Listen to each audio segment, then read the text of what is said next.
මචං අද දවස හරියටම ඔක්තෝබර් 30 දැන් වෙලාව හරියටම 12:11යි. ඉතින් මචං මට අද දවසේ පික්මි හයර් එකක් ඇදුණා. මේ මචං පික්මි එකේ වැදුණා පළවෙනිම හයර් එක. මේක මචං ජායලින් පිකප් කරගෙන වාරිය පොලට ඇවිල්ලා වාරිය පොලෙන් මචං කෙලින්ම චිලව් වලට තමයි යන්න තිබ්බේ. ඒ කියන්නේ මචං චිලව් වලින් තමයි මම මේ පික්මි හයර් එක ඩ්‍රොප් කරේ. එතනින් පස්සේ මචං මේ පික්මි පළවෙනි හයර් එකට මට හරියටම එක හයර් එකයි දුවලා තියෙන්නේ. හරියටම ගාණ වෙලා තියෙනවා අද දවසේ 12884 12884. එතනින් පස්සේ මචං ඉතින් 120 කැපුණාට පස්සේ මට මේ හයර් එකෙන් මචං අනිවාර්යෙන් 10000 ගාණක්වත් තියෙන්න ඕනේ. අපි බලමු හරියටම ගාණ කීයක් තියෙන්න ඇතිද කියලා. මේ තියෙන්නේ මචං හරියටම මචං කමිෂන් සල්ලි කැපිලා තියෙනවා 2552ක්. එතනින් පස්සේ මචං 2884න් 2500 ගාණක් ගියා කියන්නේ 1300ක් විතර මට මේ හයර් එකෙන් අද දවසේ තියෙනවා. මේ 500 ගාණක් තියෙන්නේ මචං ඒ ඊයේ මට කමිෂන් සල්ලි වගේක් වැඩිලා තියෙනවා. නේ මෙතන මේ 1900 ගාණක් පෙන්නන්නේ අර කමිෂන් සල්ලි 500ත් එක්ක. එතකොට මචං මේ අද දවසේ පළවෙනි හයර් එක දුවලා තමයි මේ 10000 ගාණ හොයලා තියෙන්නේ. එතනින් පස්සේ මචං හෙට කමිෂන් විදියට මේකට 105කුත් මට ඇඩ් වෙනවා.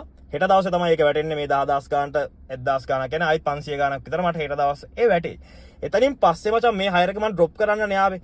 ඊට පස්සේ මට මේ ආපු කස්ටමර්ස්ලා කිව්වා හවසට තමයි ආයිත් යාලා යන්නේ කියලා. හැබැයි මචං යාලා කැමති නෑ මේක පික්මි ඇප් එකෙන් ඉන්න මොකද වේටින් ටයිම් වැඩි නිසා. මොකද ඒගොල්ලෝ පැය 6ක් 7ක් අනිවාර්යෙන් ඉන්නවා කියලා කිව්වා. පැය 7ක් වගේ හිටියොත් අනිවාර්යෙන්ම රුපියල් 2500ක් විතර යාලට වේටින් ටයිම් වැඩිනවා. මොකද පැයකට 350 ගානේ පැය 7ක් ගත්තොත් 2450 සෙට් වෙන නිසා අනිවාර්යෙන්ම ඒගොල්ලෝ ඒකට කැමති නෑ. ඉතින් මට කිව්වා මේ හයර් එක එන් කරලා මට සල්ලි දුන්නා යාලගේ ගාන. මම කිව්වා මම ඉන්නම් කියලා. දැන් එයාලත් එක්කම ආයිත් මට යන්න පුළුවන් මචං කෙලින්ම ජායලට. එතකොට මචං ආයිත් මට යාලා මේ යන ගානම දෙන්නම් කියලා කිව්වා. කමිෂන් සල්ලිත් අයින් වුණාට පස්සේ 21ක් වගේ අනිවාර්යෙන්ම අද දවසේ මට මේ ජායලින් පිකප් කරගෙන වාරිය පොලට ගිහිල්ලා වාරිය පොලෙන් චිලව් වලට ආපු හයර් එකට අනිවාර්යෙන් හම්බ වෙනවා. මේ තියෙන්නේ මං හරියටම ඉන්නේ දැන් චිලව් වල.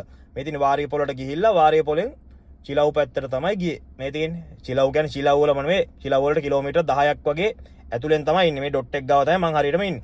ඒ කියන්නේ මචං අද දවසේ මට මේ හයර් එකට මචං ඇත්තටම පෙට්‍රල් ගියේ රුපියල් 3500ක් වගේ. එතකොට 3500ක පෙට්‍රල් යනවා කියන්නේ මචං ඇත්තටම 21න් 3500ක් විතර අයින් කරනවා කියන්නේ මට 17 මාරක් විතර මේ හයර් එකෙන් ලාභයි. එතකොට මේ 17 මාරෙන් තමයි මචං මගේ ඉතින් වාහනේ සර්විස් අරන් ඔක්කොම තියෙන්න ඕනේ. මම මචං මේක අද වීඩියෝ කරන්න හිතුනේ මේ ලොකේෂන් එක හරිය ලස්සන. ඇත්තටම මම වීඩියෝ කරන්න හිතුවේ නෑ. අද උදේ එද්දිවත් මම වීඩියෝ කරේ නෑ. මම ඊයේත් ෆුල් ටයිම් පික් මිදුවේ. කලින් දවසෙත් පික් මිදුවේ. මට වීඩියෝ කරන්න වෙලාවක් නෑ මචං. මොකද ඒකට හේතුව මගේ තියෙන වැඩත් එක්ක සහ මම වීඩියෝ කරන එක දැන් නවත්තලා තියෙන්නේ. ඒකට හේතුව මම පරණ වීඩියෝ කරලා මට එඩිට් කරගන්න බැරුව මගේ මෙමරි අනම්මන ඔක්කොම ෆුල් වෙලා තියෙන්නේ. ෆෝන් 3ක් තියෙනවා. ෆෝන් 2ක නන්නත්තර වෙන්නම් පිරලා තියෙන්නේ. ඉතින් දැන් මම තීරණය කරා පරණ වීඩියෝ එඩිට් කරලා channel වලට දානකම් අලුතෙන් වීඩියෝ කරන්නේ නැහැ කියලා. දැන් මේක මට මේ අද හිතුණා මචං මේ ලොකේෂන් එක ලස්සන නිසා. පික්මි හයර් එකක් ආවත් ජොලි ඇත්තටම කියනවා නම් පට්ට ජොලි මචං. මොකද කැම් බීම ඔක්කොම හම්බෙලා. ඉතින් ආතල් එකේ ඉතින් මේ ලොකේෂන් එක ලස්සන. මම පොඩ්ඩක් එළියට ගිහලා පෙන්නන්න ලොකේෂන් එක. අරම ලස්සනයි මචං මේ view එක. හරිද මේ ඔන්චිල් පැදපැද ඉන්න පුළුවන්. එතනින් පස්සේ මචං මේ ලස්සන කුරුල්ලෝ සෙට් එකක් ඉන්නවා. හරිද? මම දැන් ඒක කල්පනා කරේ මාර හිතට මචං ඇත්තටම නිදහස් මචං. මේ වගේ දේවල් ඒ කියන්නේ මේ වගේ පරිසරයකට ආවට මම කොහොමත් මචං මේ වගේ පරිසරයකට කොහොමත් යනවා. හරිද? ආතල් ඉතින් මේ වගේ ඒ කියන්නේ මේ වගේ ජොලි හයර් හම්බුනහම මාර ආතල්. හැමෝටම මේ වගේ හයර් හම්බෙන්නේ නෑ මචං. ඒ කියන්නේ ඒක වෙලාවද මොකද්ද කියන දේ කියන්න බෑ. ගොඩක් කට්ටිය කල්පනා කරනවා ඇති. ඇයි මේ හයර් හම්බෙන්නේ? මේක මචං මොකක් හරි කම්පැනි එකක්. මේ කම්පැනි එක වැඩකට තමයි මේ ආවේ. ඉතින් මේ පේනවනේ. හරි ලස්සන දෙයක්. ඉතින් මමත් දැන් මෙතනටලා ජොලි ඉඳගෙන හිටියා මචං. ඇත්තටම ආතල් එකේ මේ මාර නිදහස අර කුරුළු කූඩුව දිහා බල ඊට පස්සේ එතනින් පස්සේ මාළු පොන්ට් තියෙනවා 4ක් විතර මේ ගෙදර. අර අතන පොන්ට් එකක් තියෙනවා. ගේ ඇතුළට දැන් මං ගියා ඉස්සල්ලා මේ කෑම කන්න. එතකොට ඒක මාර ලස්සනයි. ඉතින් හරි හිතර නිදහස්. ඉතින් ඕක තමයි තියරිය. ඉතින් එතනින් පස්සේ මචං අද උදේ පාන්දර මචං 6යි ගානට තමයි මේ හයර් එක වැදුනේ. එතනින් පස්සේ 6යි ගානට වැදුනේ. මෙහෙට එද්දි 9යි ගානයි.